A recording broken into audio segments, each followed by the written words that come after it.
xibaar yu wér te wóor ca tàng ba abonnez-vous pour ngeen di mën di jot suñuy vidéo. Mohamed Dieng patron 1xBet moom mii nga xam ne nag moo taxoon ñu daal di teg loxo Lat Diop daan nay ñibbisiwaat ci réewum Sénégal di leen jaajëfal bu baax a baax ci ànd ak ñun ci chaîne bii di Buzz 221 HD. Mohamed Dieng nekkoon patron 1xBet moom mii daal nay taxoon ñu daal di teg loxo ki nga xam ne moo di Lat Diop moom ndax moo tax ñu daal di déclenché yooyu les procédures yu ñu jàppee ki nga xam ne moo di Lat Diop nekkoon directeur général bu LONASE moom mii nag daan nañ koy déglu moom Mohamed Dieng ci dossier bi lundi bii nga xam ni moom la ñu weesu ki def loolu nag du kenn ko dul juge d'instruction bi Idrissa Diarra. Les Échos mi nga xam ne moo joxe information ba tey mi nga xam ne daal Mohamed Dieng mi dafa nekkoon bitim réew depuis nag bi ñu commencé rek li nga xam ne moo di procédure bi loolu nag moo tax daal fekkiwul woon wala sax jot ñu amal li nga xam ne moo di ay confrontation waaye journal ba tey mi nga xam ne daal ki nga xam ne nag moo di Mohamed Dieng ñibbisiwaat na Sénégal waaye nag daal di maintenir li nga xam ne moo di ay accusation am maanaam daal li nga xam ne doon na ko giiñ ki nga xam ne moo di Lat Diop kon mi ngi koy gën a dëggal di réitérer ay propos maanaam daal di dëggalaat kàddu yi nga xam ne waxoon na ko kon bu baax a baax ginnaaw bi nga xamee ni jàkkaarloo na ak enquêteurs yu division des investigations criminelles yi di DIC. ba tey ginnaaw audition boobee maanaam ginnaaw bi ñu ko digloo ba pare nag daal daan nañ koy bàyyi mu daal di delluwaat këram ci ak njabootam waaye nag ba tey source bi daal di xam le ni moom mii nga xam ne moo di Mohamed Dieng daal ci li nga xam ne nag moom la yaakaar muy rek dañ koo notifié ngir nag mu daal di des ci réewum Sénégal ngir rek buñ ko soxlawee ci boobu lépp dossier moom mii nag ñu ngi koy toppee moom mii di Lat Diop ñu ngi koy toppee li nga xam ne moo di extorsion des fonds détournement de deniers publics portant sur 8 milliards de francs CFA. moom mii kon nga xam ni moo di Lat Diop loolu nag mi ngi xew ci jamono ba nga xamee ni nekkoon na ca LONASE ñu ngi ko inculpé kon daal koy envoyé ca kaso septembre bi ñu génn ngir mbir yu mel noonu ne ginnaaw bi nga xamee ne nag ki ko dénoncé du kenn ku dul patron bu 1xBet au Sénégal di Mohamed Dieng waaye nag moom mii di Lat Diop ba tey daal dinay weddi yooyu lay mbir.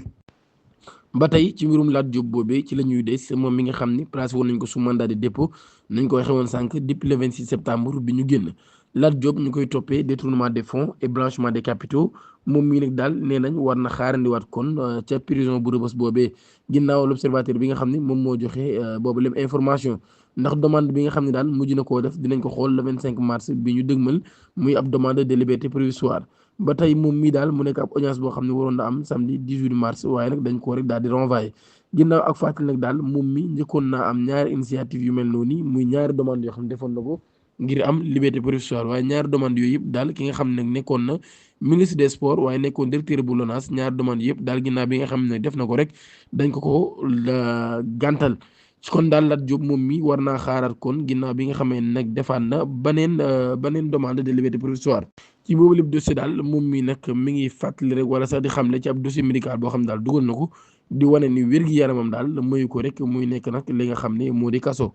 dañu ñëw ci wàllum sport ginnaaw déplacement bi nga xam ni def nañ ko ca Libye ngir jàkkaarloo ak ñi nga xam ne ñoo di Soudan Sénégal nag dina jàkkaarloo ak ki nga xam ne moo di Togo ci stade Abdoulaye Wade ngir juróom-benneelu journée bi nga xam ne dañ koy am ci éliminatoire yu coupe du monde 2026 yi ngir match boobee nag fédération sénégalaise daan nañ daal wane prix yi nga xam ne nag moom la ñuy jaayee billets yi. Tribune rouge moom mi nga xam ne daal moo nekk ci kaw kon moom mooy li gën a yomb dinañ ko jaayee 1000 francs CFA ak li nga xam ne nag moo di place yi nekk ci tribune jaune virage yi yooyu tamit dinañ ko jaayee 3000 francs plage yi nga xam ne nag moo di zone centre dinañ ko jaayee 5000 francs l'annexe loge 15000 francs li nga xam ne nag moo di loge VIP dinañ ko commercialiser jaayee ko lu toll ci 50000 francs CFA bi nga xam ne nag moom moo gën a cher ba tey nekk VIP boobu tamit dañ koy jaayee 100000 francs CFA match bi nag dinañ ko amal mardi 25 mars bu 21h jotee billets yi tamit dinañ ko jaay ginnaaw bi nga xamee ni rek mercredi jot na 19 mars loolu sax ñu koy def ay ventes yoo xam ne nag en ligne lay doon wala sax ci point de vente yi nga xam ni accrédité nañ ko te ñu ko accrédité du ñenn ñu dul fédération sénégalaise de football. Didier Badji ak Fulbert Sambou seen mbir nag daal dinay tax ñu daal di convoqué ab responsable bu mag ci biir APR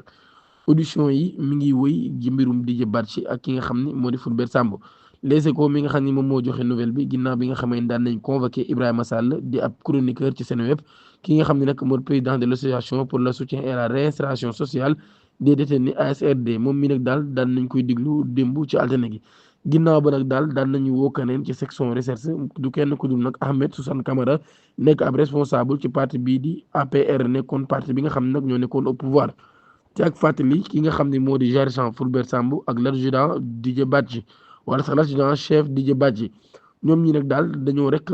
daal di naax saayoon le 18 novembre 2022 ci nag ab circonstance bu doy waar lool ginnaaw ba rek daal ci la ñu fekkee rek niiw kenn ci ñoom ñaar juróomi fan après ci lañ ko fekkee nag ci li nga xam ne rek moo di ci côté géeju Cap Manuel waaye nag keneen ki ba tey nag amuñu rek benn nouvelle ci moom. waaye ci mbir boobee ba tey famille bi nga xam ne nag ñoo di famille l'adjudant chef Didier Badji ñoom ñii dañoo déposé woon ab plainte contre Ahmed Suzanne Camara Bah Diakhaté bi nga xam ni moom mooy baatu dëgg ci Facebook ak keneen koo xam ne nag maanaam ala xam la ñoom ñii nag daal dañ doon wax rek ni mbir mii nga xam ne moo disparition maanaam naax saay gi nga xam ne Didier Badji daal na koy naax saay ak Fulbert Sambou daal loolu yi dafa laale nag ak li nga xam ne nag moo di arrestation Pape Alé Niang ci jamono ji nga xamee ni mbir mi ngi doon am. L'observateur daal di joxe ab xibaar bu doy waar lool ca Bakel doomu maire ba moom mii nag daal ab chef le bandi la wala sax ab chef di gang boo xam ne nag dañu doon def mbirum sàcceeg yu ni mel ay ñaawteef moom mii nga xam ne nag daal weer yii ñu yooyu weesu daal ñu ngi gis ay sàcc yoo xam ne mi ngi am ci localité boobee kii di wuyoo ci turu BS loolu yi mooy commencement turam ak santam moom mii nag ak ay complice am daan nañ leen di jàpp ginnaaw bi nga xam ne dañoo cambriolé kër préfet ak kër adjoint am ak kër coordinateur bu ONG française de GRDR migration citoyenneté et développement sàcc yooyu nag daal mi ngi am ci guddik àllarba jàpp alxames ginnaaw bi nga xamee ne ñoom ñi daal nañuy dugg ci yooyu lay kër ñoom malfaiteurs yi daal di dem ci ki nga xam ne moo di kër préfet bi ak kër adjoint yoom daal fay sàcc ay téléviseur waaye tamit daal dem ci kër coordinateur bi nga xam ne nag moo di lo ONG boobu daal fay nag sàcc ñaari moto ginnaaw loolu nag daal ci la victime daal def ab plainte contre ci gendarmerie bu Bakel ci loolu lii ginnaaw ba ci la ñu tijjee ab enquête ci enquête boobee nag daal premier élément yi nga xam ne am nañ ko moo leen yóbbu ba ci ki nga xam ne moo di wuyoo ci turu BS moom mii nag daal nekk rek ki nga xam ne moo di doomu boobule maire l'observateur daal di xam ne ni ginnaaw bi nga xam ne nag daal dañ koy jàpp daal di koy diglu ci ne nag daal di dénoncé ñeneen ñi nga xam ni ñoom ñooy ay complice wala sax ñoom ñooy ay àndandoom ñooñi toll ci ñetti nit ñoom ñi nag ginnaaw bi nga xam ne daal dañ leen di jàpp sax wala jàpp gi métti woon na lool ci biñ leen doon dàq waaye ginnaaw ba tamit daal biñ leen jàppee fekk nañ ci ñoom nag li nga xam ne rek moo di 2 kilos yi yamba maanaam 2 kilos yi chanvre indien moom mii nag daal di BS ak ay alcoolitam maanaam ay àndandoom ginnaaw bi nga xam ne daan nañ leen di jàpp daan nañuy nangu li nga xam ne kon moom lañ leen doon toppee muy association des malfaiteurs vol en réunion commis la nuit avec cascade ñoom ñi ne kon daal war nañ leen a déférer ca parquet bu Tamba altine 17 mars ginnaaw li nga xam ne nag moom la l'Observateur daal di xamle. Y'en a marre daan nañuy amal ab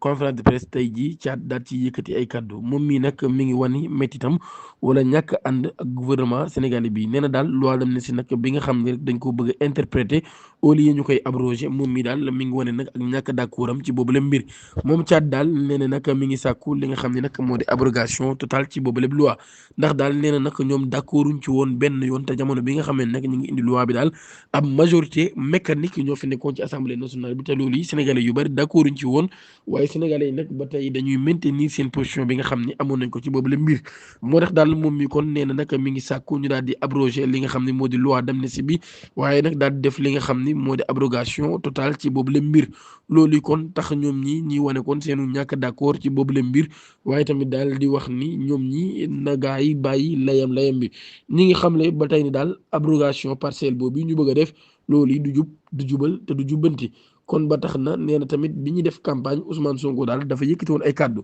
ca Ziguinchor ak ci yeneen dëkk daal di wax ni daal nag loi d'amnistie boobu bi dañ ko daal di abrogé te abrogation totale lay doon mu ne nag loolu yi gis ñu ci dara ndax ginnaaw bi nga xamee daan nañ koy waxoon dañoo ñëw nag ba accéder au pouvoir daal di bëgg a def sàmba am ndey sàmba amul ay